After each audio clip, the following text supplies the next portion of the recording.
forum, so I have no qualms on that. Right, sir.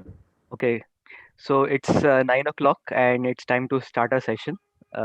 So we are glad that we have such dignified panel today, and the this is a hot topic today, and not only the doctors, but it's also being viewed on YouTube across probably across the country.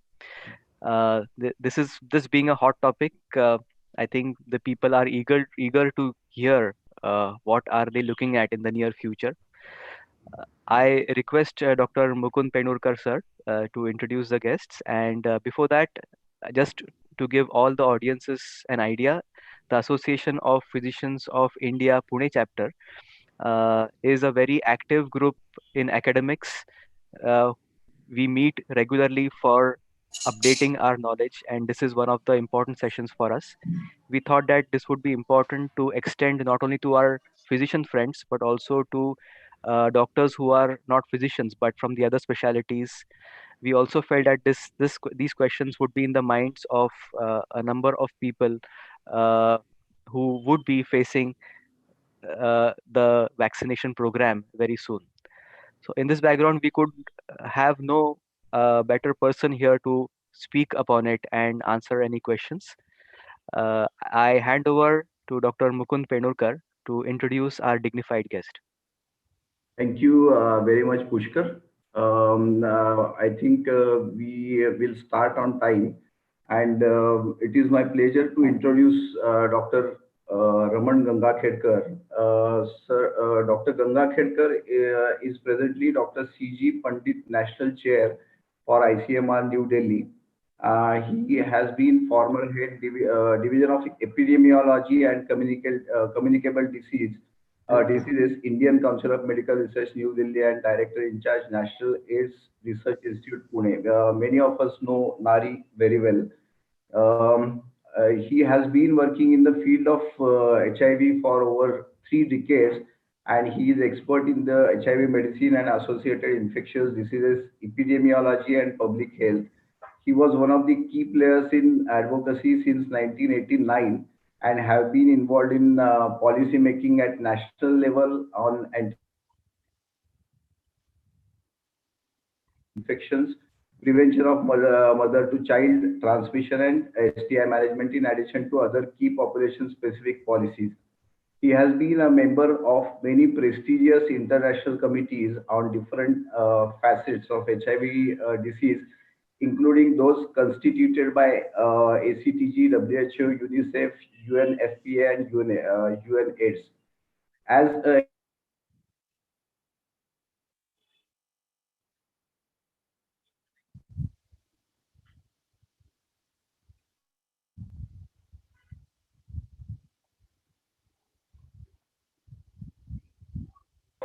clinical research group and epidemiology and operational research group on COVID-19. He is a member of scientific advisory board of ICMR.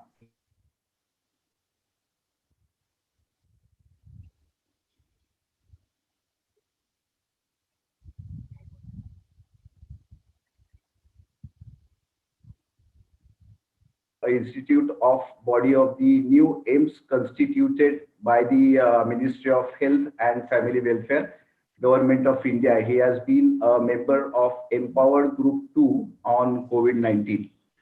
I think, and he has over 200 publications to his credit and has published 5 books on HIV infection. I think without losing much time, we will hand over the mic to Dr. Raman Gangakhedkar. He has been recently awarded Padmashree in 2020. Over to you, Gangakhedkar, sir.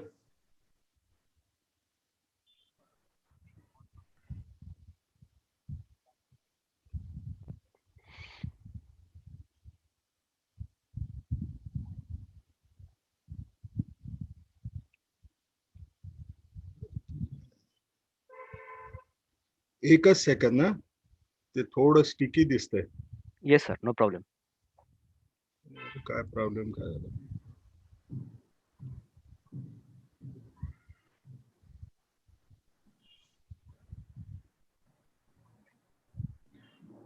सरांनी थोडासा वेळ ठेवला म्हणून सांगतो.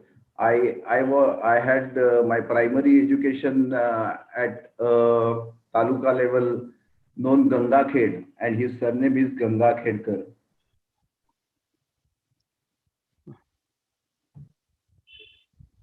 Yes, sir. Your screen is visible.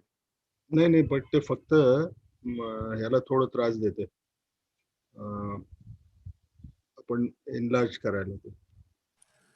If you enlarge it, it may not move. If you keep it it does small, move. it will.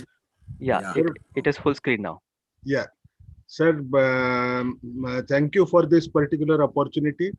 I know it's a little difficult task. In the first place, I am speaking with technical issues that are associated with this particular vaccine. And also, I have to ensure that we tend to look at certain operational or common questions which patients are likely to ask to us. I would try to do justice as much as possible. But at the same time, since we have a question answer session as a follow-up, you could ask whatever question you want to. So we look at COVID vaccines and try and understand that. Now, why do we need a vaccine against COVID-19? We know currently within a year's time, 9 crore individuals across the world have acquired this infection. Over 1 crore have occurred in India. You also find that there are certain countries which are facing second and third wave of this infection, and the numbers are enormous. When you look at USA, they went close to about 3 lakh per day. Now that's a horrible number to even imagine, despite the fact their population size is far smaller compared to India. Even in England, with such a small population size, you have figures that have been achieved as about 60,000 per day. And there is lack of availability of beds, which is making a major issue with respect to handling this outbreak at this juncture. What is also important for us to recognize that this infection is not only fatal, but we are trying to understand the disease biology, and more we are recognizing one issue, that it tends to bring in certain other morbidities even if you recover with this particular infection, and they can affect our quality of life. But the scientists have successfully developed vaccine only in this 12 months period, which is a dramatic thing to happen, but this has happened. So why should we not use this opportunity? If you look at what is happening today in JHU trackers, graph that we by and large see, the green line today belongs to USA. But you look at the second peak that tends to occur there, that is actually of India. And you start realizing that in USA, they are facing third wave. Perhaps people in the European countries, they are facing the second wave to a larger extent. And we are just completing our first wave. So essentially, our position in terms of, or our level of outbreak is slightly different as of now. We are just completing the first phase. The next wave, as other countries are witnessing, if you try to see little closely, in UK, you find that the rapidity of rise is extremely high than the first increase that has happened. It's not only in UK, but you also see it in South Africa, which is a major cause of concern, which means if other countries also start getting second wave, perhaps it should not be a surprise to us if the wave can be rising as rapidly as is being seen elsewhere. Now you look at the US hospitalization data, you find that in first wave and second wave, they were almost equal. They had only about 60,000 odd patients getting admitted even at the peak of infection. But today that number is more than 2 times higher. Now, which essentially speaks of the gravity of the situation if we were to provide healthcare services to people. Now, what is our advantage? Our advantage is first wave is on a decline. The second national sero survey, which was undertaken in September, that had revealed that the seroprevalence of antibodies was close to about 6.6%. That is the overall seroprevalence that we had seen across the country. There are people who doubt that, but we don't worry about that part solely because it was a very nicely designed sample survey, which was perhaps representative of the country far more better. We use NFHS like frame in the whole thing. The third one is just completed very recently. Now, even if I assume the data is being analyzed, the lab testing is continuing to go at this juncture, even if we assume that there may not be tenfold increase between two zero surveys as it had occurred earlier, but even if it is 3 or 3 and 3.5 times higher, you might only reach a figure of 22 to 23% population being actually protected by way of had already acquired infection, maybe having temporary protection against this particular infection. But what does it point to you? The vulnerability continues to exist in a larger population, and the timing is on our side, which is one of the silver lining that we have. Now, if you look at the key determinants of the number of new cases, things are changing very rapidly. Earlier, it used to be that number of infected transmitters as seeds, which tend to be planted in different geographic areas, they used to determine the size of new infections that tend to occur. Population density and ventilation was another deciding factor which could actually impact the development of newer infections. The size of usual social network that an individual had, the mobility that one used to have, because the risk of exposure through droplet infection also increases rapidly when it comes to mobility. Proportion of people following COVID appropriate behavior, which used to be very high in India compared to rest of the countries based on IHME data. But of late, what we are seeing is there is a decline because of COVID fatigue that is setting in.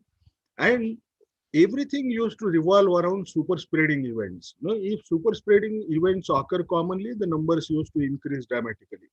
However, now super spreading viral variants are also being found out. Now that's something which poses another challenge. It's not only human behavior, but the viral transmission efficiency is going to determine what number of cases could actually come.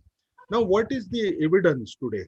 If you look at the impact of rapidly spreading variant, you realize that every month in UK, they were testing these samples which were coming to them for UK variants as well. Now, if you actually look at that, the proportion tends to keep on increasing, and the proportions of cases that were arising due to variants has suddenly started increasing at a dramatic pace in UK. So, which essentially means the number will be determined by a super spreader virus if it acquires a mutation which can be spreading rapidly into the community. The most important thing which we have to understand, when it comes to mutations, did we ever expect, at least I can confess here, I never expected that mutations will be as common. All of us know that the rate of mutation per month as it was estimated earlier is perhaps 4 times lesser for HIV, 2 times lesser than influenza. But then it surprised us. No, one reason why I used to think that perhaps this will not happen is there are two factors which are part of the epidemiology or transmission dynamics. One is short duration of survival of SARS-CoV-2 once it enters into the body. And that's the reason, if you recall, no, we said 10 days after development of symptoms, you don't need to worry whether the virus is alive or dead. No, because the survival was lower even within the body. And there is non-availability of specific antiviral because you could have a selection pressure that could come from an antiviral drug that you are using. But the defined development of variants perhaps is an indication of immune pressure that is mounted by the body due to repeated use of convalescent plasma or effective use of monoclonal antibodies. Unfortunately or fortunately for us, we don't have that pressure. Neither UK had that pressure. Neither South Africa had that pressure because Eli Lilly and Regeneron monoclonal antibodies were not there. It was only in USA. So that immune pressure is perhaps exerted by repeated use of convalescent plasma. But second thing which is also important is there could be a small number of immunocompromised individuals who may fall in that classical category which we say is about immunocompromised hosts, but they are likely to provide longer survival once the virus enters into their body. We do not know how far this will turn out true, whether it will be impacting our own outbreak as well in India, is something which needs to be watched very carefully. Vaccinating those who have repeated exposure and immunocompromised individual holds the key to reducing development of new variants. So me, there is another facet that we all healthcare workers have to remember, frontline workers have to remember, that if those who are going to get repeated exposure, perhaps if they are vaccinated, the likelihood of that immune pressure being exerted by different individuals over the virus and virus trying to win the war by producing a variant will be reduced to a larger extent. What if we don't reach herd immunity quickly? If you look at a recent paper that has been published, if you look at the scenario that he has developed over it, no, this is a modeling that they have done. Looking at the data that tends to emerge from other human coronaviruses as well. Generally, human coronaviruses transmission dynamics suggest that there are two types of immunities, no? Infection blocking immunity and disease reducing immunity. But the infection blocking immunity tends to wane rapidly, and the disease reducing immunity is long lived. And the result is, when you have such a combination, you will find that strain variation and mutant escapes are likely to become more commoner. The disease that is likely to become benign over a period, but then it is more likely to become endemic. And that's another worry that we will have to keep at the back of mind. The reinfections may increase, and like what is being described, though I don't think we have sufficient evidence to say that in UK infections are occurring more among children, but that is a general trend you might see over a period of time, that when the disease becomes endemic, perhaps you will find that children becoming infected and being transmitters and also developing disease will be an important issue. We must all remember that when children are likely to get infection with such a dreaded virus which produces a multisystemic disease, the long-term implications on the health of the child is likely to be difficult to be gauged at this juncture. But we should be worried, how do we protect our children for not and ensure that endemic disease does not occur here. The implication of development of rapid transmitted variants, if we try to consider that part, earlier when we used to think about herd immunity, different countries tended to use the data for modeling and they came up with different figures. But generally for herd immunity is a concept which is loosely being used today.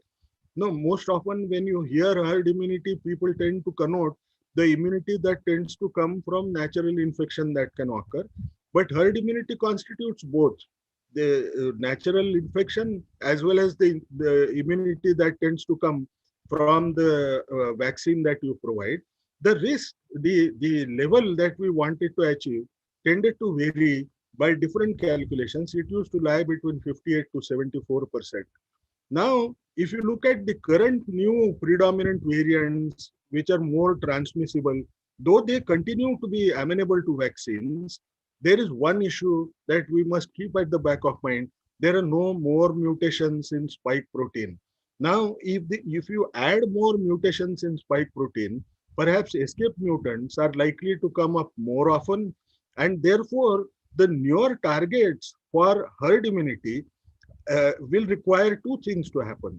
One, rapid scale up of coverage, or herd immunity would perhaps go towards 90% or more as one of the factors if we are to control this outbreak.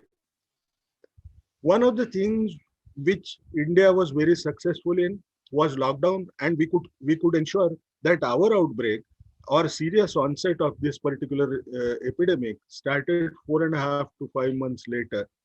But if you try to use this lockdown now, no, in an established outbreak, if you look at the data, you will realize that these countries tend to have all kinds of issues with respect to even if they had lockdown, there is a dramatic rise in infections that is being seen even after 2 weeks period. Now that's something which is very worrisome, and we need to be cautious.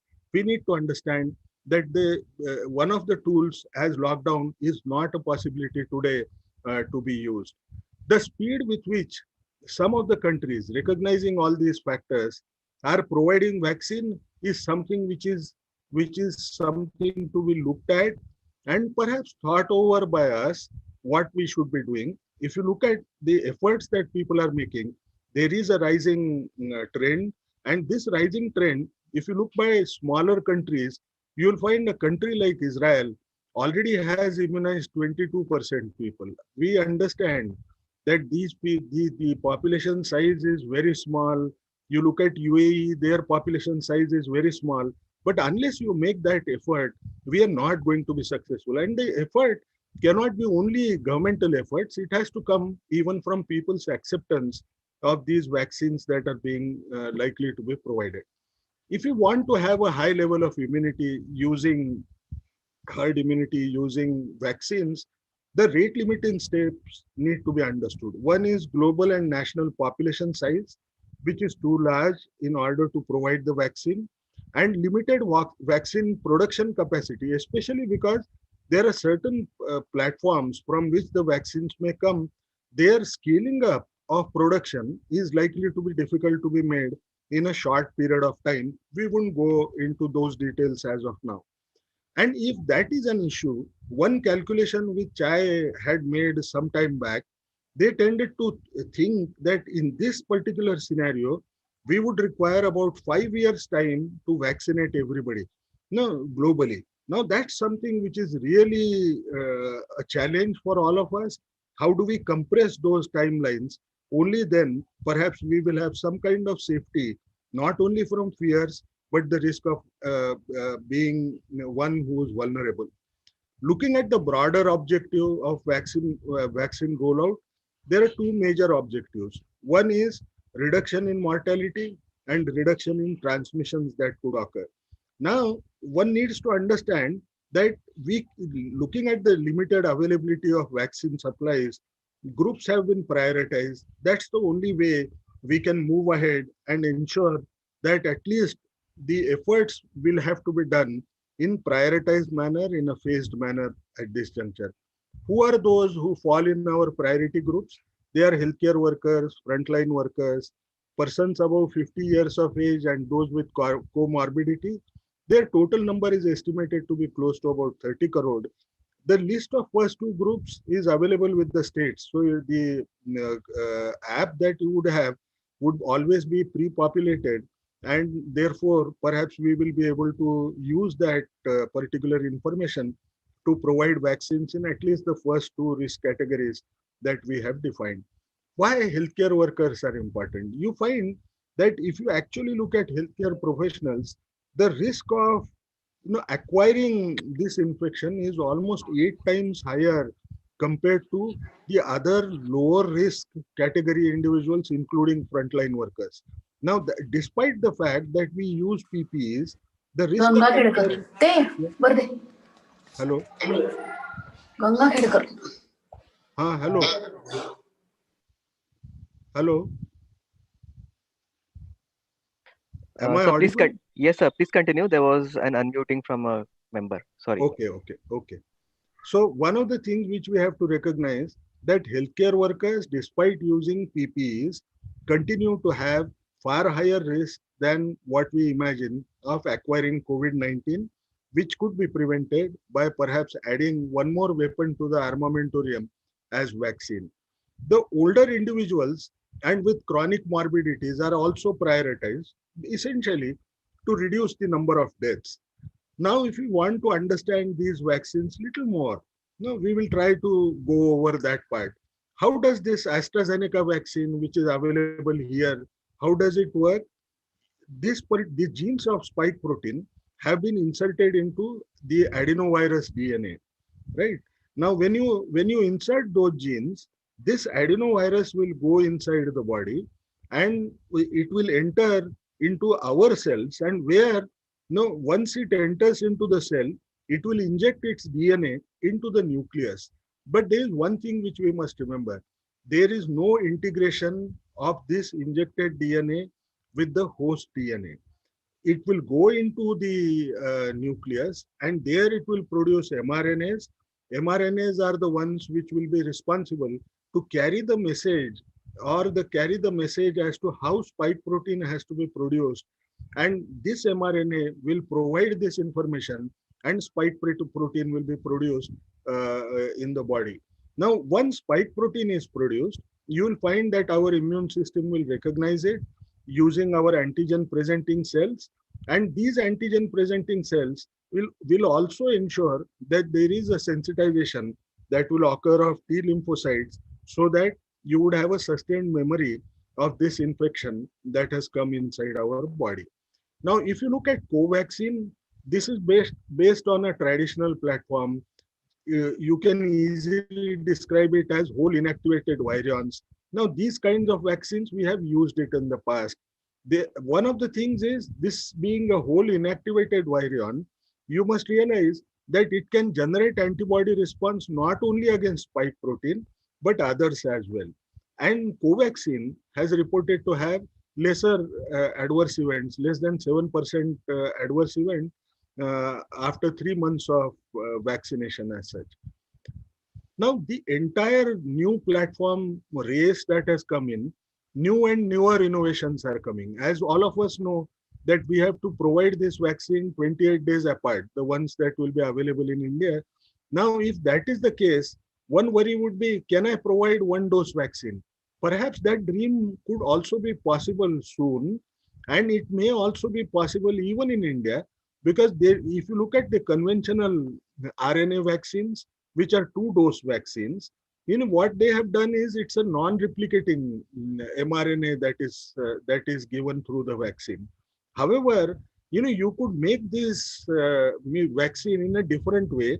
If you add replicate genes, there would be a self-amplifying RNA vaccine, which will reduce the amount of mRNA that you have to put, and also ensure that only one dose could be a sufficient dose, because your loading dosages are going to remain small, and you could ensure that there would be persistent exposure for about 2 to 3 weeks time in the body by this replicating mRNA. Now, this vaccine, interestingly, is also being tried to be developed in India by Genova and MCure Pharma. Now, they are trying to do their best. They have already asked for phase 1 and phase 2 studies approval by the government, which has already been given. So we need to look forward to a newer method that might come, which may also reduce or increase our ability to provide vaccines in a short period of time to such a large number, because these could be one-dose vaccines. Is there any advantage? Apart from that, there is another one, which is J&J vaccine, which is the only other vaccine which is one-dose vaccine, but the phase 3 trial is ongoing as of now. It could complete any time in US, and we will know the results as well. Is there any advantage in routes of administration of vaccines? Traditionally, we know we provide it through injections, but there is a handicap there. We don't have a clear data which tends to tell us whether there will be a production of IgA, which is really important to ensure that the vaccine will protect even from infection, asymptomatic or mild infection that tends to occur. It is possible that even the current vaccines may be doing that, but one doesn't have that kind of an idea because of the trial designs and the short time that we had to measure everything. But if you look at oral dosages, we know about polio. When you think of nasal vaccine, there is very little data that is currently available. But Bharat Biotech has a collaboration with a European firm, and they are also planning to launch a nasal vaccine, which will essentially produce even IgA, so that infection can be prevented. And phase 1 and 2 trials have also been, the request for the same has been submitted to DCGI. So there are a whole lot of things that are happening in the vaccines against COVID-19 platform. If you actually look at the current status of vaccines globally, you find close to about 67 vaccines are currently in human trial phase. And if you look at those in preclinical phases, development also, you find their number is about 224, which to my mind is a big silver line, mainly because if anything comes, these manufacturers will be able to maneuver themselves so well that they could do it early and move into trial phase very quickly if there are variants which would perhaps show some kind of antigen shift and then move ahead with vaccine production. Because generally, with these vaccine platforms should not require more than 3 to 4 weeks of work to produce a newer vaccine altogether to be tried among animals and human beings. Which are the vaccines that have been approved so far? We know that Pfizer and Moderna have been approved in USA and UK. USA has also additionally approved AstraZeneca vaccine. UK has additionally approved AstraZeneca. The AstraZeneca phase 3 trials are going on in USA. China and Saudi Arabia, they are using Sinopharm vaccine. You have Russia, which is using Sputnik V vaccine. And in India, you have Covishield and Covaxin. These two vaccines have been approved. The news that newer vaccines are not only developed but are being provided to people for vaccination can generate two things. One is vaccine eagerness, the second is vaccine hesitancy. Both tend to depend on two essential factors. One is risk perception and understanding the efficacy and adverse event profiles of each of the vaccine. Whatever may happen, whether it is eagerness or hesitancy, both are going to pose challenges because that will see what kind of hurdles are we likely to face in providing vaccines to people. Now, one survey, the first survey that was done by Wall Street Journal. This was done in December 2020, where they tried to find out what proportion of people across the world have vaccine hesitancy. But I have picked up only one slide out of those three which are important. And they tend to tell you that people are either worried about side effects, so they don't want to take the vaccine, too fast a vaccine trial, they perhaps may not be as effective, I may not get COVID, and perhaps there are some who are anti-vaccines altogether. And therefore, these issues have to be really handled well if we are to move ahead towards scaling up. Now, where are we with respect to the early interim results of the vaccines that have generated data so far until 2021 till today? Now, if you look at Pfizer and Moderna are mRNA-based vaccines. They are put into the mRNAs have been put into lipid nanoparticles, and this original technology, it is said that it belonged to Moderna. Moderna was a pathbreaker in the whole field, but Pfizer moved ahead very quickly, and you realize that they have shown an efficacy of 95.5%. Almost both of them are close to 90%. They have some temperature issues, but none of these trials were conducted with Indian participants in the study, and naturally they will have to conduct a bridging trial if at all, if they have to be provided in India. When you look at AstraZeneca vaccine, the adenovirus in which the gene encoding spike protein has been put in. Now, this adenovirus has been brought from chimpanzee, the stools of chimpanzee. And why this has been done? Because adenovirus infection can cause common cold, and it's fairly common infection even among people. Now, if we provide some adenovirus which had already infected a human being, you will find that it will not be able to immunize the person properly, only because there would be antibodies which will be brought into action immediately by our own body, and it will not allow this virus to do its own work. Now, there, as in AstraZeneca, there was an issue, which is an error, or whether it was by design. No, there are two efficacies that come. One is 90% efficacy that has been reported, where the first dose was a small dose, and the second dose was a standard dose which they have provided. And when this was compared with those who in participants where there were two standard dosages that were given, with standard dosages, the efficacy levels, they tended to come down. But one of the advantages of AstraZeneca vaccine is it can be stored. The remaining 4 vaccines that we are going to see, they can be stored in normal temperatures to which we are used to in vaccination program. 3 of the vaccines, AstraZeneca, Sputnik, and Bharat Biotech's Covaxin, you have Indian participants. The trials are being conducted in India in 2 instances of AstraZeneca and Sputnik V. Now, if you were to compare the AstraZeneca and Sputnik V, you will find Sputnik V is also adenovirus vaccine, vector vaccine, and then it has a spike protein gene, just as AstraZeneca has. But there is a small difference. In the adenovirus that has been used in Sputnik V, there is a clever trick that has been played. In the first dose of the vaccine, you tend to use adenovirus vector as adenovirus 26, which rarely infects human being. And then in the second phase, the second injection that you give after as a second dose, you find that they are using adenovirus 5. And so therefore, logically they are fairly also strong, that if I provide one kind of a virus, I am also likely to see there would be a reaction from my body.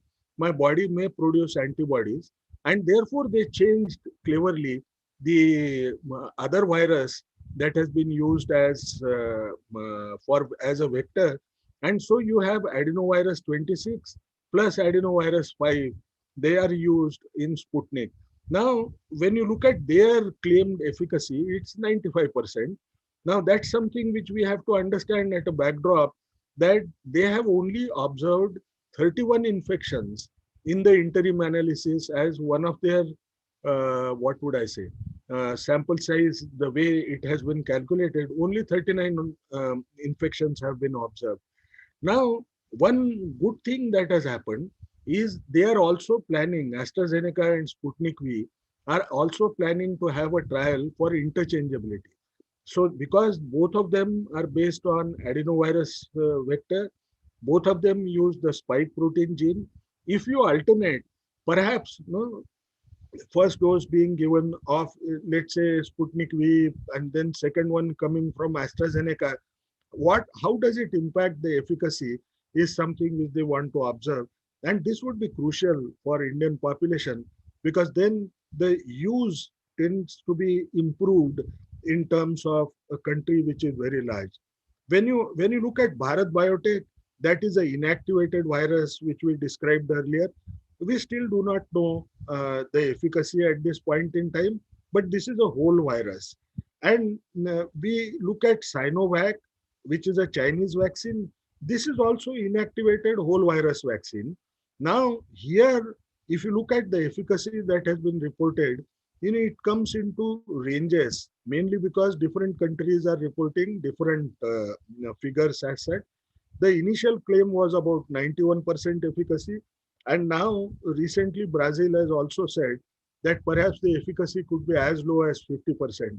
And there is a small issue that we need to understand. Even Brazil is asking for a vaccine from Bharat Biotech. So essentially, no, it appears that these vaccines either have similar kinds of efficacy. We do not know whether we should believe about that 50% efficacy figure being as lower. One of the reasons being these countries where the clinical trials conduct or vaccine trials conduct may not be as strong as you would see in the developed countries, may also be impacting figures. And the second thing, which I will try to come maybe at a later stage, perhaps will explain certain other issues as well. Given the urgency of this vaccine, WHO said that vaccine with more than 50% efficacy will still be acceptable. Now that it is so high, we don't see an issue why efficacy should be a major botheration in terms of providing vaccines to people.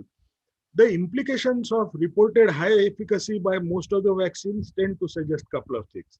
spike proteins appear to be the best immunogen, and most of the vaccines have spike protein as its own main component, or as in the whole inactivated vaccines, you have entire virus which also includes spike protein.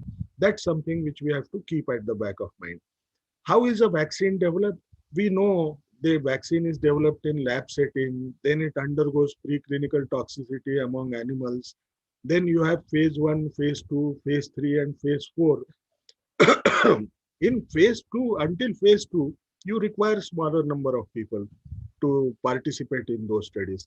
But when it comes to phase 3, where you test for efficacy and side effects, you require large number of people. It could run into 1,000, 30,000, 40,000 people, depending on sample size calculation.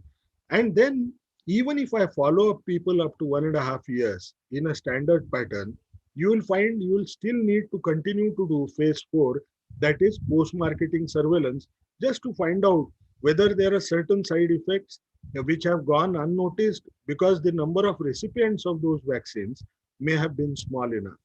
The impact is, though this technological development advancement has led to large number of candidates, we know that the duration of vaccine development program of 10 to 15 years is compressed.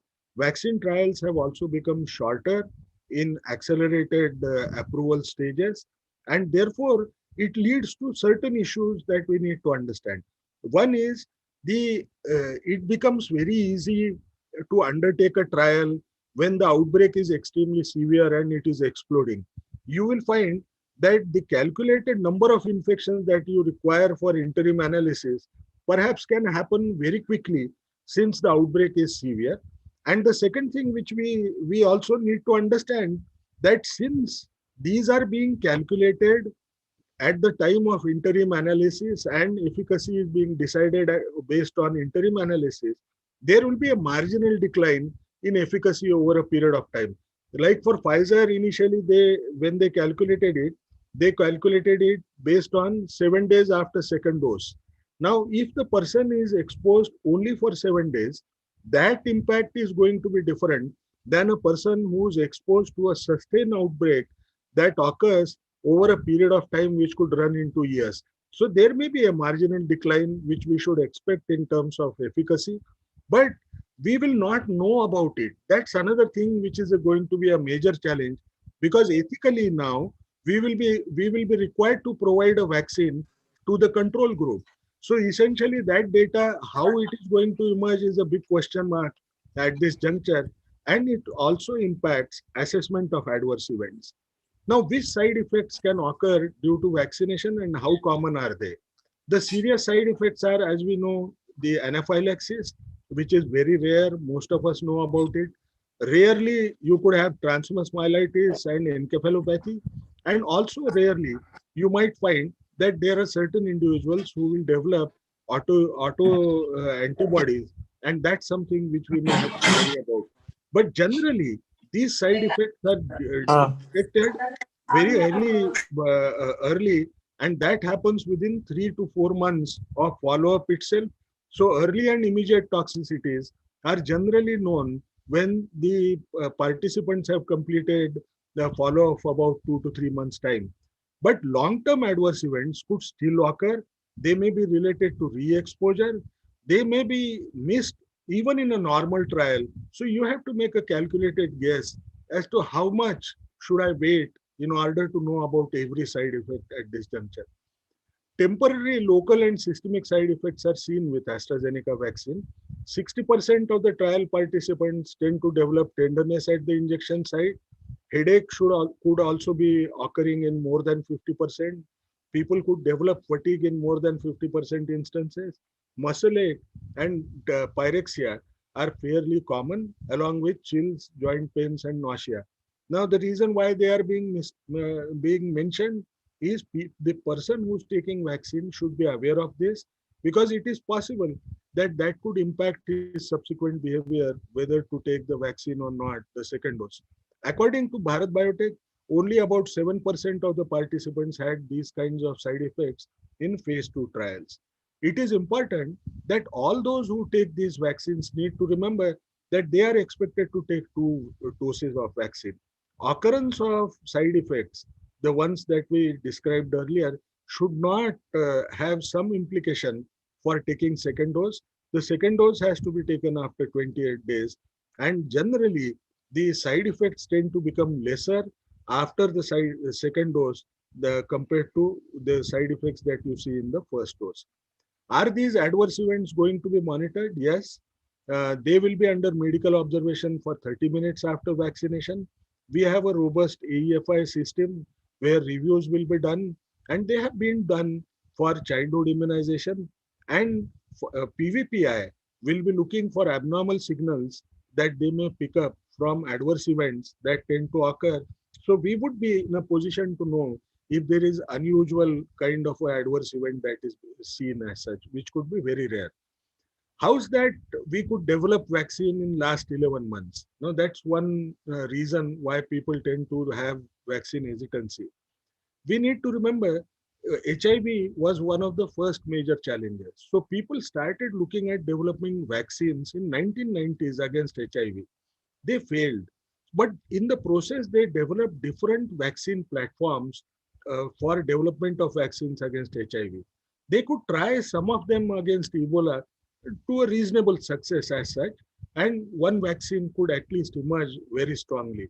Now, what they did was these platforms were kept alive for any emerging or re-emerging infection, and within 2 weeks of reporting of this infection and the genomic sequences, you find that the scientists in USA, UK, and China started working for vaccine development. And that's the reason why vaccine development could occur very fast. Should one take only one dose? Definitely not. And the reason why people think about it is if you look at Pfizer's data, it shows that after 12 to 13 days, the vaccine protection tends to start. But do we need a second dose? Yes, we need a second dose. The reason is with the second dose, you not only increase the avidity and affinity of this vaccine, you find you would have a robust response, immune response that tends to be retained there. Perhaps the durability of protection also depends on the second dose that is being provided to people. If I'm admitted in a hospital at present, how do I get the vaccine? You should not immediately take the vaccine if it is a serious sickness.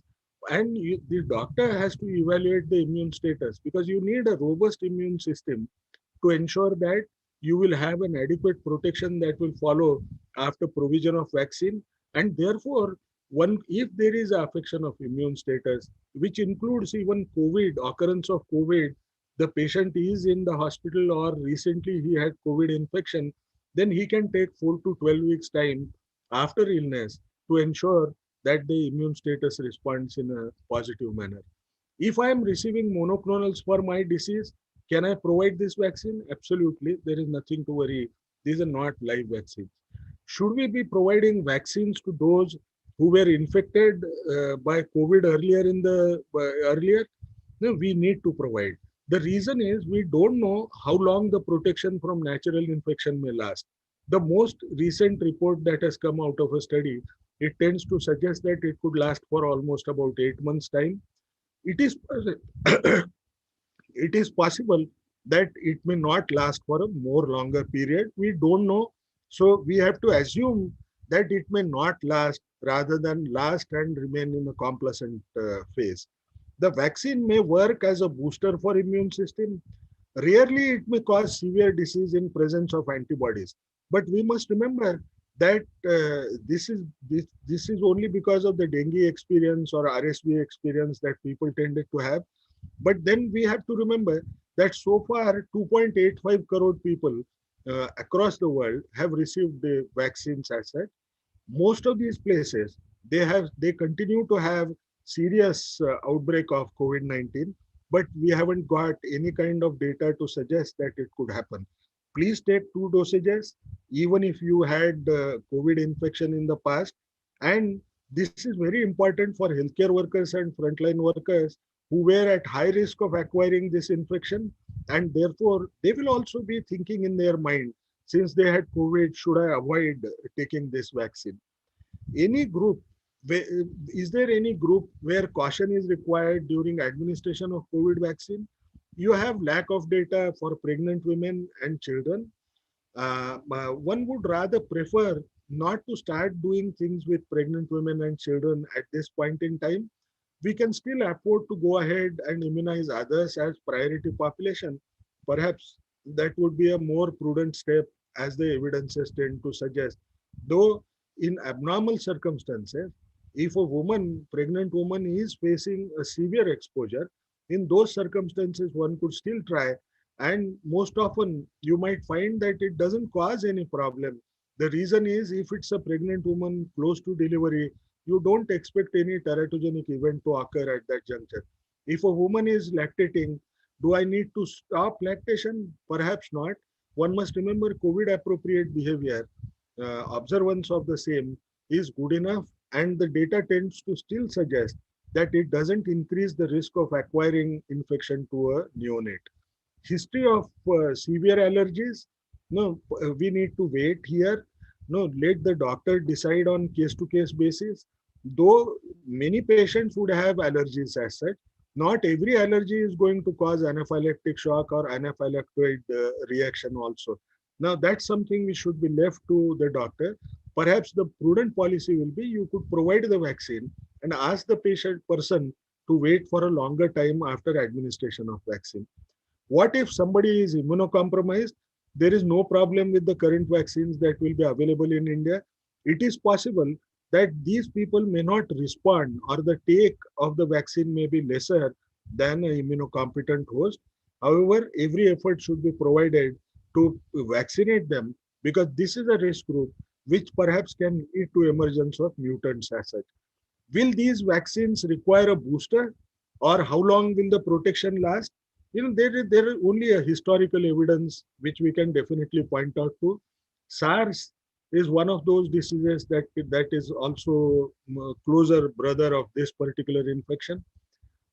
In a cohort, serial IgG titers were done for 6 years among these 23 or 22 odd patients, because it didn't happen in magnitude as heavily as SARS-CoV-2 is happening at this juncture. It's very clear that if you look at this data, the antibody titers tend to dip down. Now, these antibody titers also dip down for other infections as well as vaccines also. But one must remember that when we get a positive report, let's say for measles antibody, it tends to reflect to us that the diagnostic test requires far lower antibody titer to diagnose whether somebody has antibodies or not. Now that refinement is yet to come in SARS-CoV-2. Perhaps second or third generation of test would be able to distinguish in a little better manner. But if you look at that particular cohort, you find in this cohort also the memory T cell responses tended to last right up to 6 years, which is an important facet that we have to remember, that with the infection, the memory T cell response is also likely to be good. And in this connection, the only thing that we need to remember that it also tells you, in other words, one anxiety, whether I'll have to take this vaccine every year, or would it be something like an influenza vaccine. Perhaps there is no reason to worry at this juncture at least, though this will be a purely speculative statement. To my mind, you would require more than 1 year's time or more than 2 years' time, if at all, if we require a booster to be provided to people. There are two misconceptions that you commonly see in social media. Does it cause sterility? It's incorrect. I don't need to tell to the doctors group. Has components from pork? One must remember at least the vaccines that are being approved in India don't have it. And other approved mRNA vaccines across also don't have. They have already come out with that statement saying that we don't have the this kind of compound. Now, will one receive different vaccines as two different dosages? That is not going to be done in India, and that's a good thing to happen, because we need to remember that the company has generated data of protective efficacy and adverse events based on two dosages of these vaccines. Unless you do interchangeability design, We can't be sure of both of them. Fortunately, we are in a better position, mainly because we are the largest vaccine manufacturers in the world. The government is able to ensure that a large dose would be procured only from our own people, manufacturers. So we are not going to use this in India at this juncture. When will others get the vaccine? After the first priority group, no, probably it might end sometime in September 2021. The process will be developed to include including the decision to provide free as to how we will go. And why is this being done? Because the outbreak is dynamic. It will continue to occur. So the way we would analyze the need would differ at the time point when we are likely to complete our first priority group. If I want to defer vaccine taking, can I do it? Of course, you can. It is a purely voluntary. It is given on the voluntary basis itself. It is not yet clear, but there are certain cautions that we must remember. It is not yet clear whether one can defer taking vaccine and then say I would like to receive it after 3 to 4 months time because it poses huge operational challenges. Perhaps one may have to wait then if you decide to defer until the time the vaccines are marketed in the private sector. Now, one issue that we need to remember that if the biggest fear that the government has is if you give the permission to market, would it lead to development of fake vaccines and how would we control that is a issue that we need to think about before deciding deferring vaccine at this juncture. Now, one of the things that we will have to remember, some of us might say, oh, I'm little older, I would stay only at home and follow the COVID appropriate behavior rigorously. Then one has to also remember that this is a droplet infection. And droplet infection doesn't necessarily spread so easily, can be so easily prevented. One must always keep at the back of mind. You could continue to be at risk by people who would be going out to work or wherever out of the family, and they could be coming back and you would be wearing mask and following COVID appropriate behavior alone. But droplets could be one reason you could acquire it. And the same could happen with the children where you don't need any data to prove it. Vaccines or continued vulnerability. This being a purely voluntary vaccine, as medical practitioners, we need to think about it a little more. We are the best when it comes to risk benefit analysis, whether it is antibiotic choice, whether it is a choice between two differential diagnoses, whether it is taking some amount of risk. And we do it every day for oneself and for others as patients. The choice of vaccine or continued vulnerability continues to remain yours own, but we need to think over it before we firm up our decision. Thank you. I'm sorry it was a little longer. I'm sorry.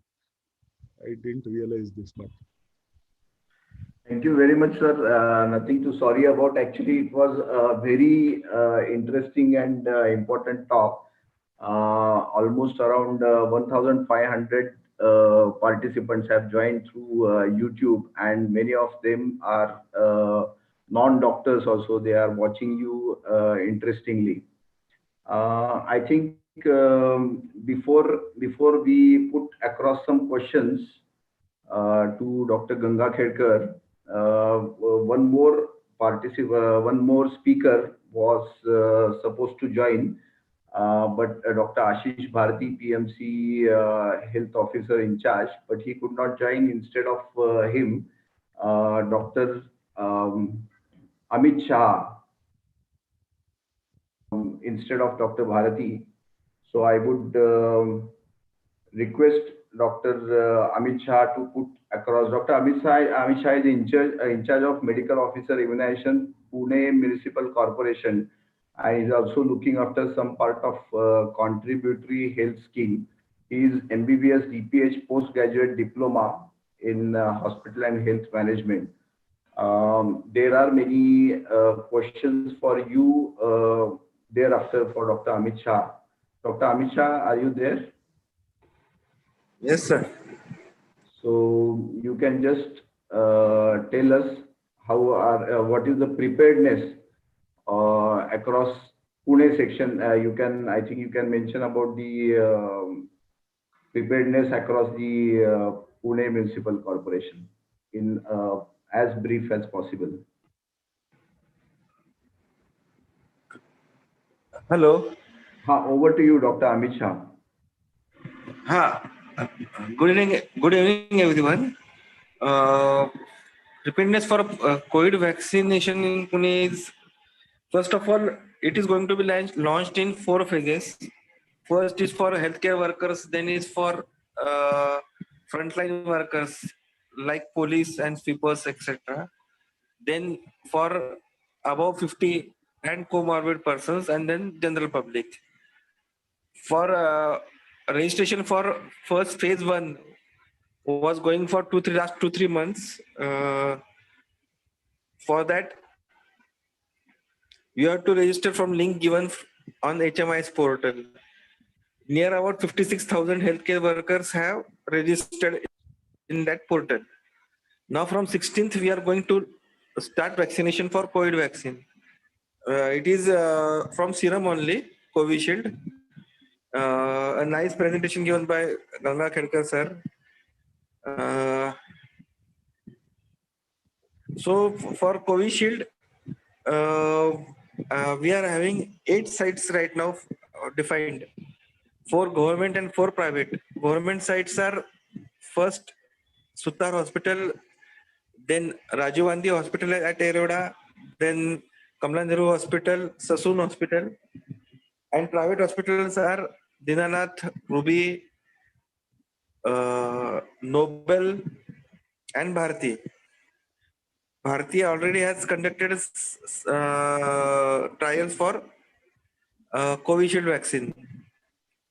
Now on Saturday, we are going to vaccinate only 800 people at 100 people, 100% at one site. Like that, 800 persons will be vaccinated on that day. It will be first day for new vaccine, and it will be the launch day. Therefore, only 800 persons will be vaccinated. And thereafter, after Monday or Tuesday, we'll be going to increasing the number of sites and number of sessions depending on response and permissibility of software and guidelines. We will be able to complete first dose for near about 24,000 people in next week or 10 days. So, and we are right now, we have all this in the hospital setup. Therefore, we are ready for any AFI if at all it occurs.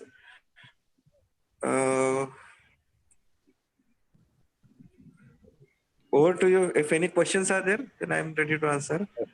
Okay, Dr. Amit Shah, some healthcare workers still have not registered themselves. Is there any chance that they can register themselves for the vaccine? First of all, Pendulkar sir also knows, and everyone knows, from IMA and all the branches, we had I personally had repeatedly requested for registration. Now they had closed yesterday night the link. Still, I will see if link opens. Then I will intimate Dr. Penurkar, also other heads like Patil sir from IMA and everyone. If even if you are not enrolled just now, then also you can enroll at the, if your age is above 50, then within 10-15 days or from 16th also, the Prime Minister may launch the phase 3 registration. You can register at that phase 3 also for common public and all that also. How do you check whether you are registered or not? Is there anything available? Basically, you can ask your ward office where you are registered.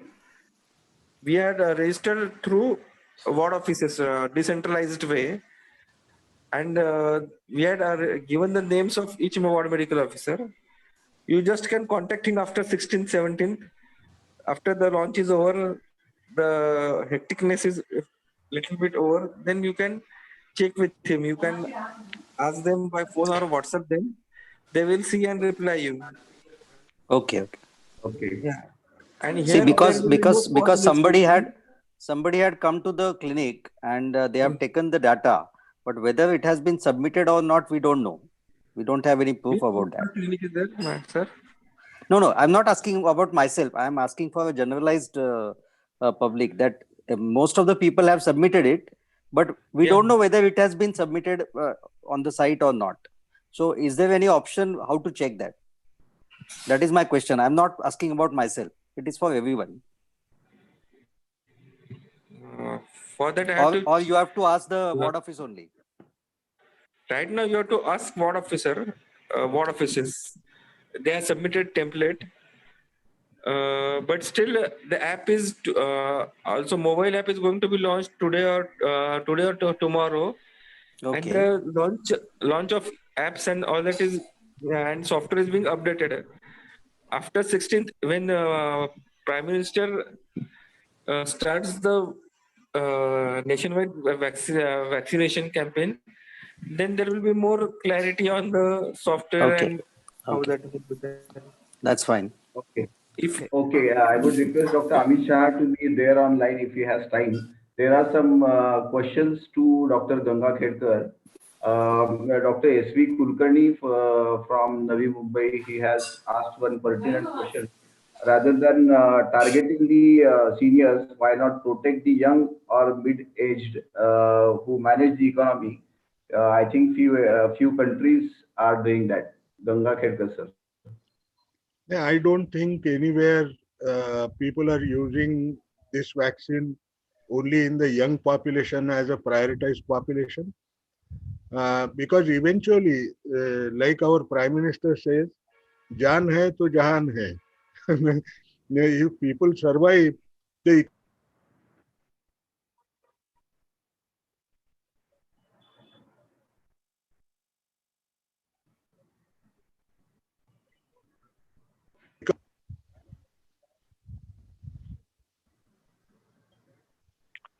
Yeah.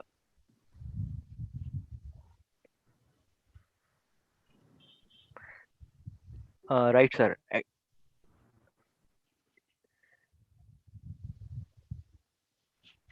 Dr. Penurkar, you want to take the next question?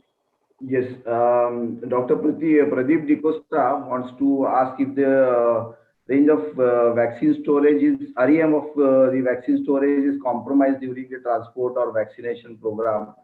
How will it affect the efficacy, hey, specifically regarding the temperature? I think part of that should be answered by Dr. Amit Shah. Now, there are temperature loggers which are there. So you could actually see which vaccine can be used, whether the storage has been proper or transport has been proper. And that is done for even childhood immunizations. So I think that issue is tackled well. I'm sure PMC must have done the same. He would be in a better position to tell. Right. And Dr. Deepak Falgune wants to ask, second dose exactly after 28 days of first dose may not be possible for some. So what is the range in days for second dose after the first dose? See, nobody has defined range. Yeah, if you go by UK's data, they have arbitrarily assumed, I would still say very firmly, that the range could extend right up to 3 months period. 4 weeks to 3 months.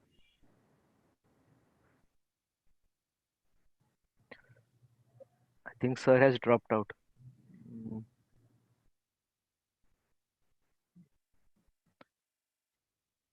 I would request Kakrani sir. No, I think he got disconnected. Meanwhile, I'll request Mr. Mehta to talk for a minute about PPCR. What is this concept that he is running? He is coordinating with COVID management, health professionals, and and the industry. And he has done a great job when actually it was coming to COVID management. So I think he'll just talk in a minute till we get connected to Dr. Gangakhedkar. Yes. Good evening. I think, first of all, let me start by saying that it was an excellent discussion. Many of the points which I'm sure all of you are looking at have been covered. To give you a short introduction on PPCR, we are a volunteer group that got formed in March of last year. And we are a group that comprises of industry, government, doctors, epidemiologists, as well as all of the sections who have been working on the COVID pandemic, including many NGOs. We've been working across the Pune city for almost the last 1 year now. And I think collectively we have been able to work to see that Pune, which was the worst and the most affected city initially, has now got the pandemic under control. I just want to make 3 quick points which are non-medical. One is the COVID pandemic by no means is over in India. We have controlled it very well, much to the credit of all of the doctors who are present here today. I think the medical community has done an absolutely fantastic job, and we are deeply grateful for them for doing so. Number 2, this has been a collective effort of both the public sector, of both the government hospitals as well as the private hospitals. And I think this will also be the nature of the vaccination campaign for the country of the size and scale of India. It's not possible for the government to do it. We are very happy to see that even in the first phase, the private hospitals have been involved in this. And just to give you a perspective for Pune, almost 70 to 75% of the COVID patients so far have been treated by private hospitals. So I think a campaign of this size and magnitude will involve almost all private hospitals to be involved in one way or another over a period of time. And I'm sure they will step forward to do that. The one very important point that I want to make is India has actually done relatively well in this, because we've all been together. And I think as far as the vaccination campaign is there, it's very important that we rely on science. Number 2, most of you are doctors on this call today. I think you will set the tone for what the country thinks and what the country is talking about. One of the challenges of such a large campaign is that there is a lot of information and misinformation that goes around. I think it will be very important in the coming days that we all talk with facts, we talk with data. We don't jump to conclusions. Wherever this vaccine campaign of this size has started, there have been initial challenges. There also has been a lot of misinformation. So it's extremely important that we rely on the experts and we rely on the information to take our decisions. Whether to take the vaccine or not is an absolutely personal decision, but at the same time, it's very important that the correct communication and the information is done. Lastly, I want to say that I think India has the capacity to do this. Less than 24 hours after the first movement of vaccines, more than 1 crore vaccines have been dispatched to various parts of the country, which by itself is a huge feat.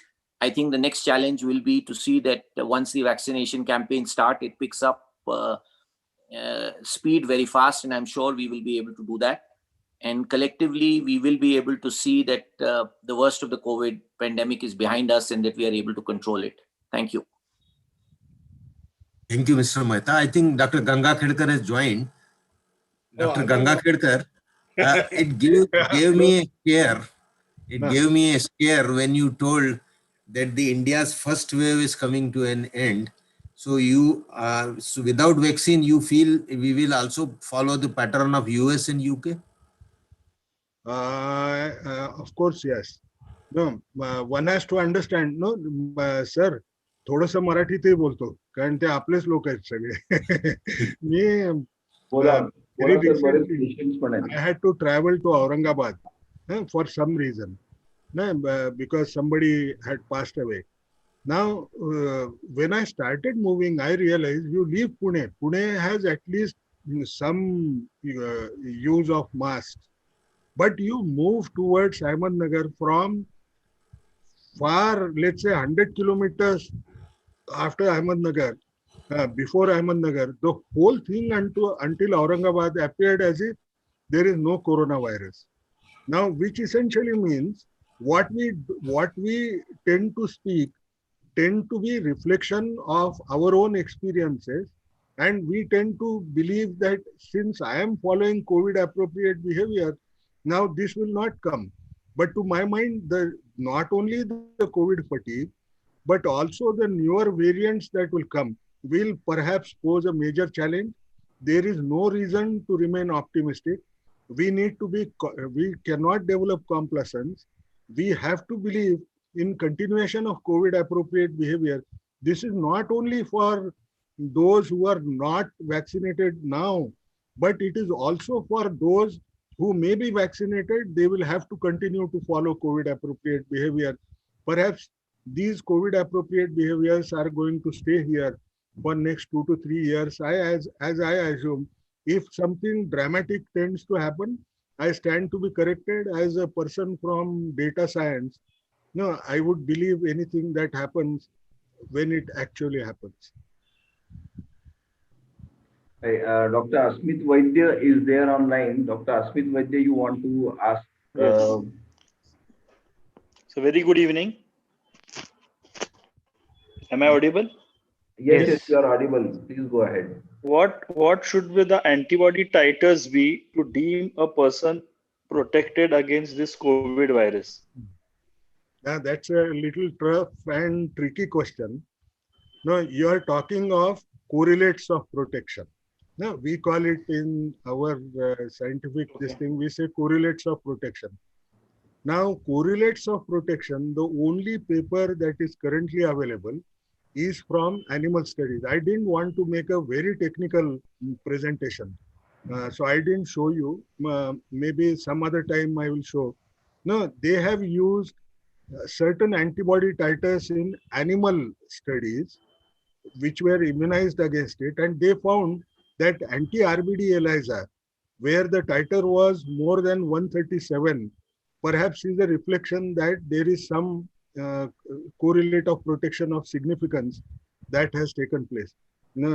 Perhaps the animal is protected. But can we transfer this data directly into human beings? We still don't have that idea. There are scientific groups which are working on correlates of protection. But do we think it would be very easy to do it?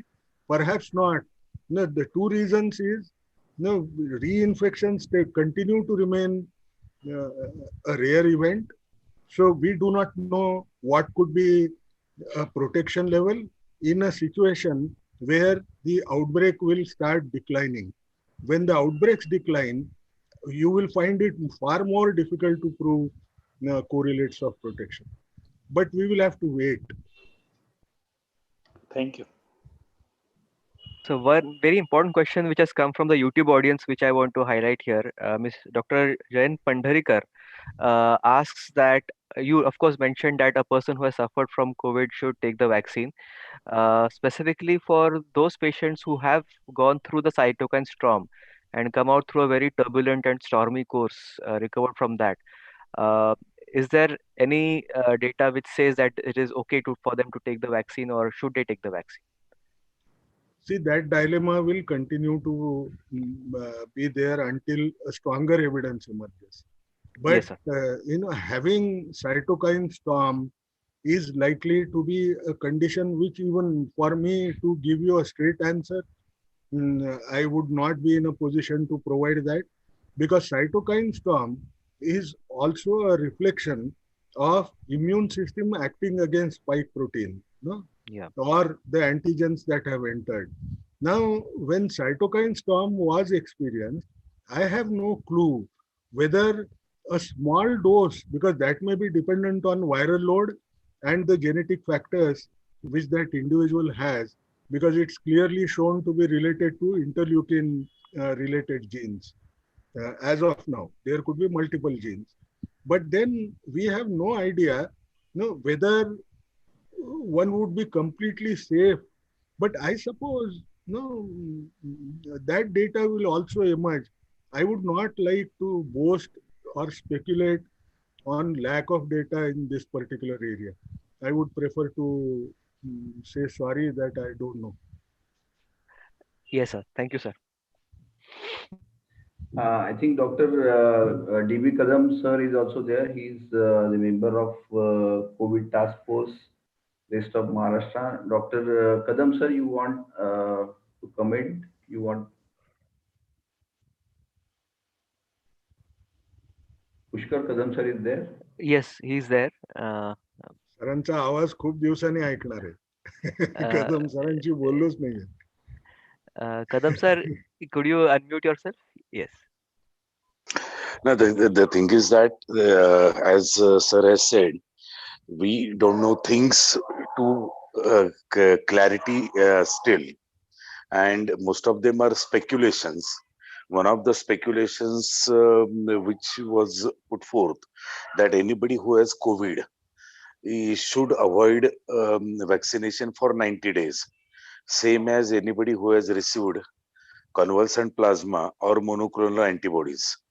So the antibody levels might be there in the patient's circulation, and that might lead to reduced protection after giving vaccination. So this opinion was expressed when we had a meeting with Indian Infectious Disease Society, that if the patient had acute COVID, then 90 days post, or if the patient had convalescent plasma, or the patient had monoclonal antibody, they should avoid it for 90 days and then they can get the vaccine.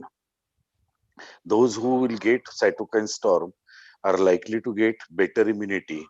And those who are asymptomatic carriers are likely to have less immunity. That was the second proposition which was talked about over there. So whole thing depends upon, because there is nothing clear, as sir said, ki what is the IgG level which would be protective is yet to be ascertained. Like, Hey, I agree completely. Sir त्या CDC guidelines आहेत. 90 days वाल्या ज्या आहेत ना, those are CDC guidelines that have been given. But even for that, there is not so robust evidence to suggest that. But these yeah, are done on a little sound theoretical principles. With yeah, respect to cytokine storm, I would not like to speculate solely because it has also got a genetic component attached to yes. it.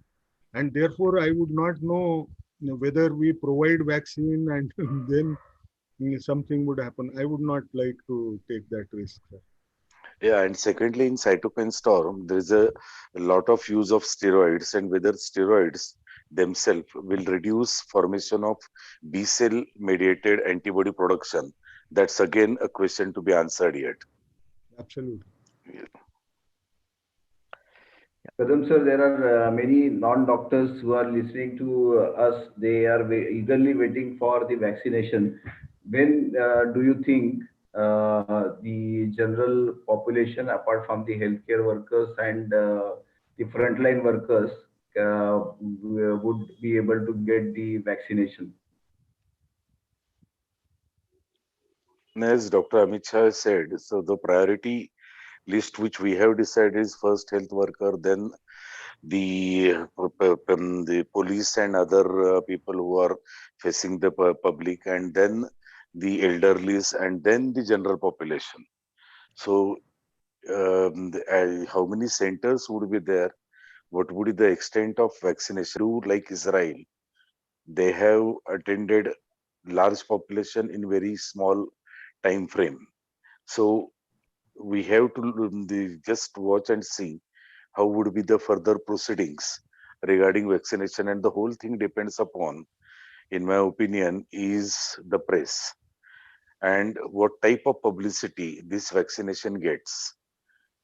Even a single adverse event we have seen in past has killed vaccination drive in other vaccines. So that part is also to be kept in mind.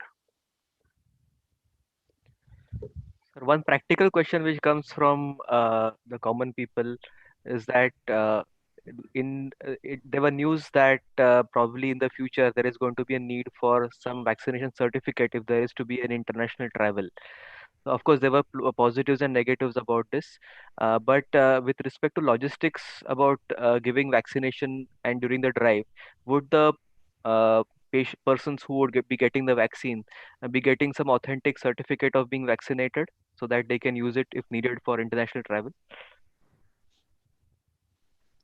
Yes, they are going to get. I think Dr. Kadam can add, or Dr. Amit Shah can tell the exact details.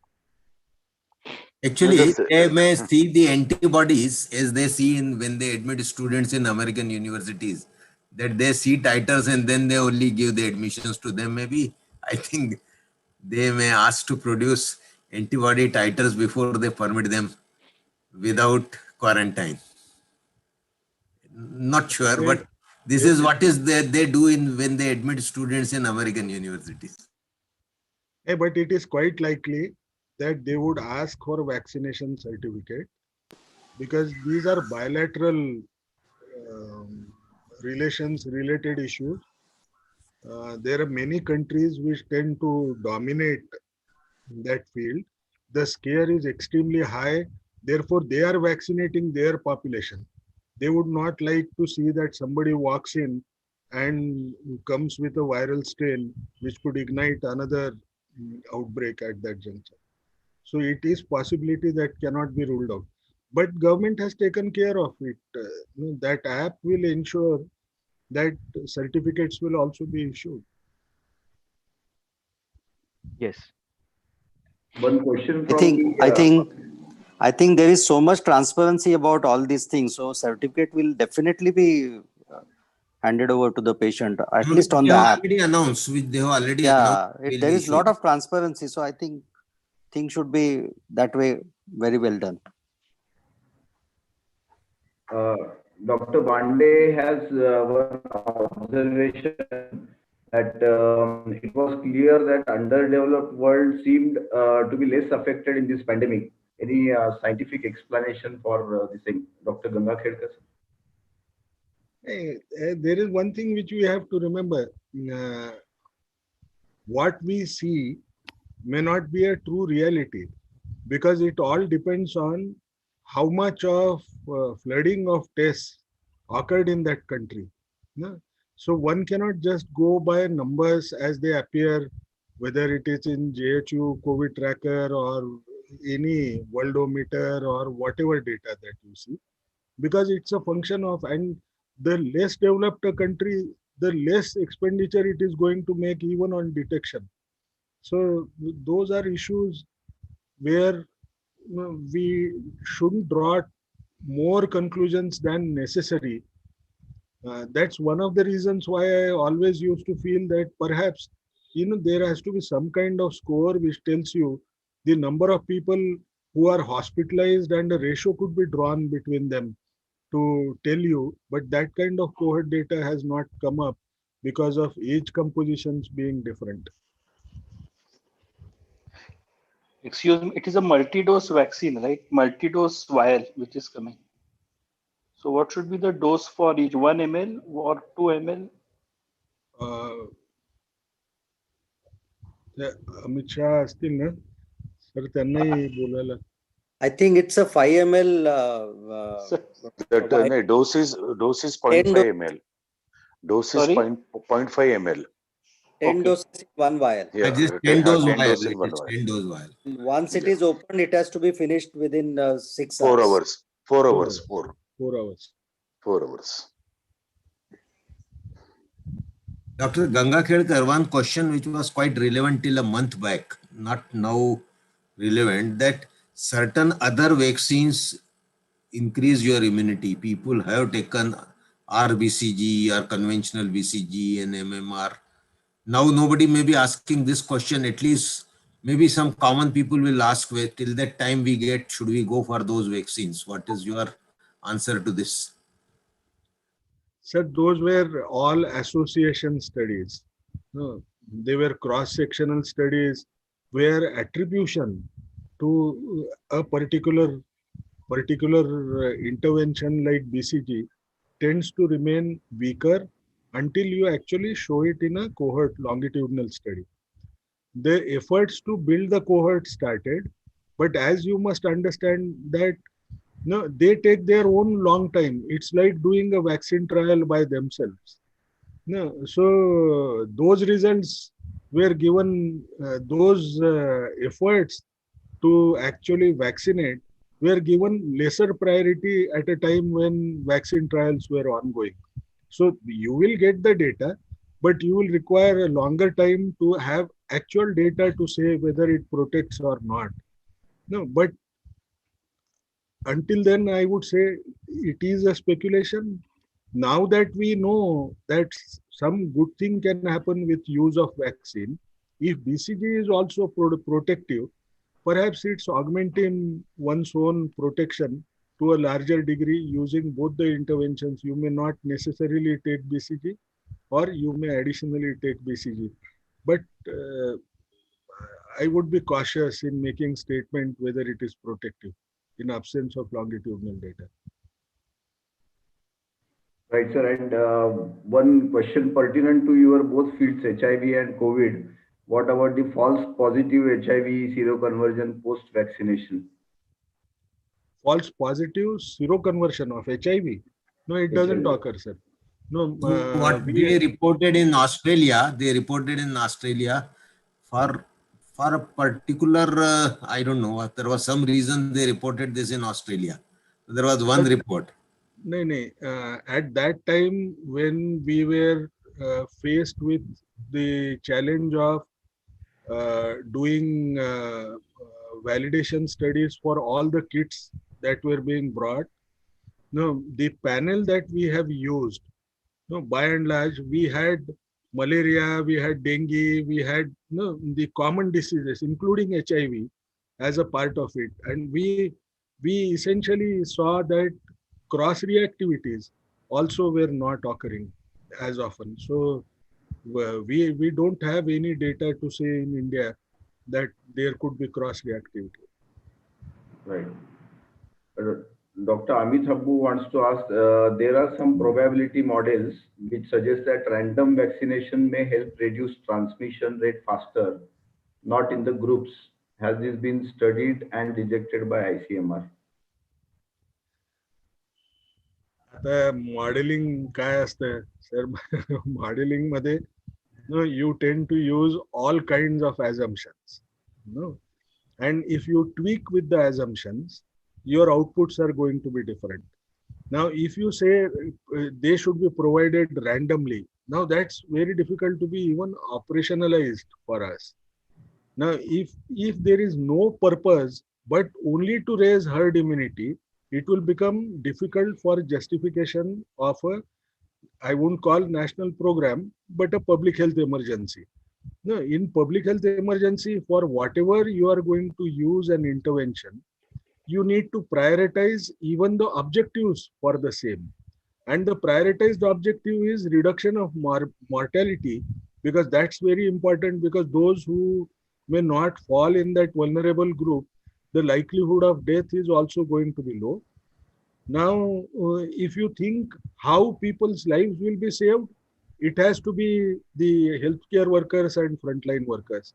Now, if I move beyond and say that I would like to play with reduction in transmission, now it would then assume that you have sufficient stocks to play with that kind of issue, because then you will have to vaccinate a much larger population for deriving a benefit, because this benefit requires a small number of people compared to what you would do with random vaccination.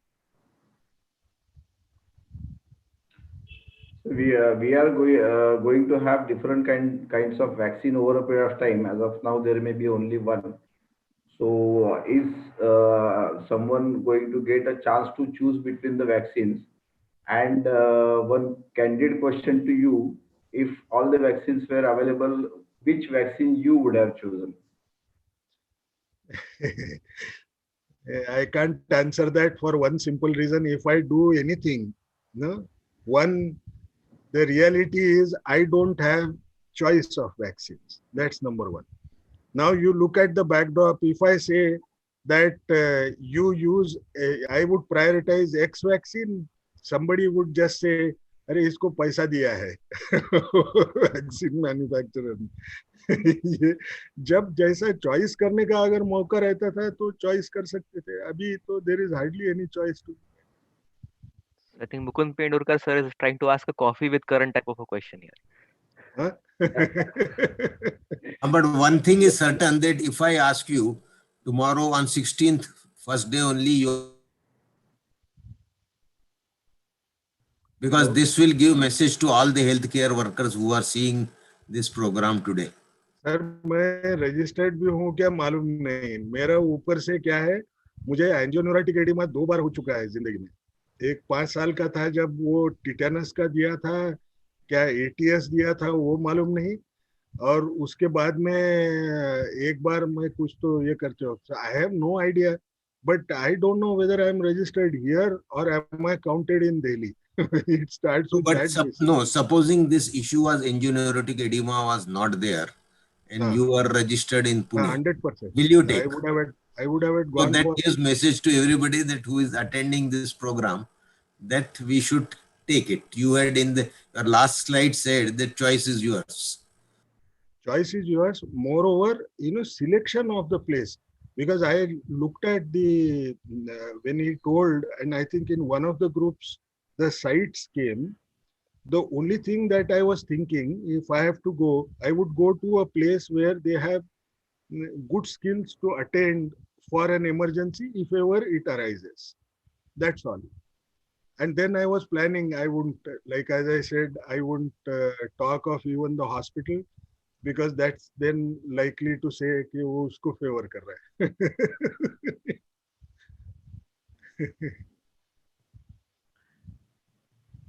Pushkar, are there any questions from the YouTube live chat? Yes, one very practical question, which of course sir has covered almost all of them which were asked. So I think one question which was just commonly placed, one interestingly came from a Bangalore animal liberation organization, and they ask whether how are these vaccines created? Are they use fetal bovine serum? Uh, is there I mean there would be some groups which would be vegetarians and vegans, so how do they respond to this? And as you rightly said, this all comes out of that vaccine hesitancy more than eagerness. So this was one of the common question asked, like the base whether there is kind of any animal material here. You mentioned about pork, but about the others is something that they want to ask. See, there is only one thing which I would say. We when we live, we tend to live with a convenience bias. Yes. Now we by and large decide something and then find something to defend. No, Yeah. there are different things that we do where we know for sure, that there could be a material which you or your religion does not allow you to do it, but we neglect it.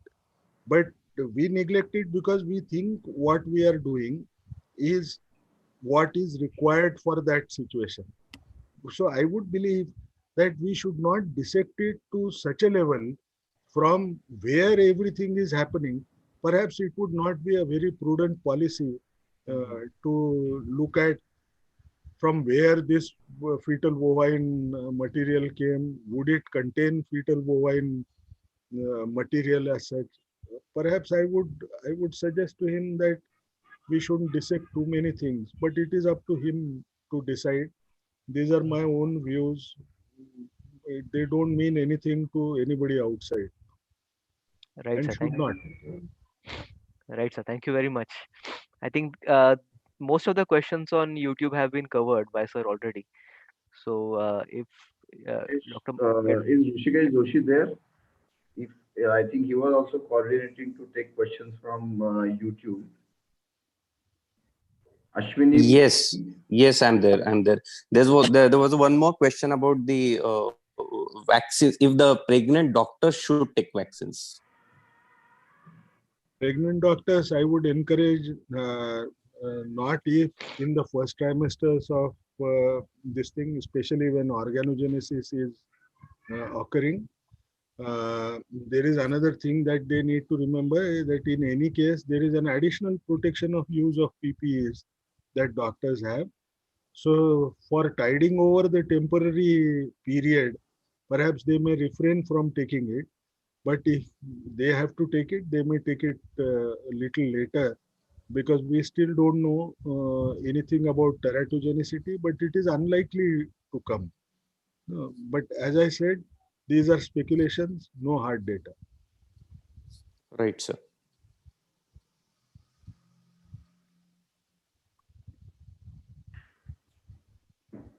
Kadam sir, any closing remarks? DB Kadam sir. And now I think we must close, because my grandson is coming and he is all the time saying, "Wow, it's 1.5 hours." He's tired of seeing me on the VC for such a long period of time. Kakrani sir? I think we should stop it. We, of course, now I am seeing him often on TV channels last 2 weeks. So I think we can meet him there again once in a while.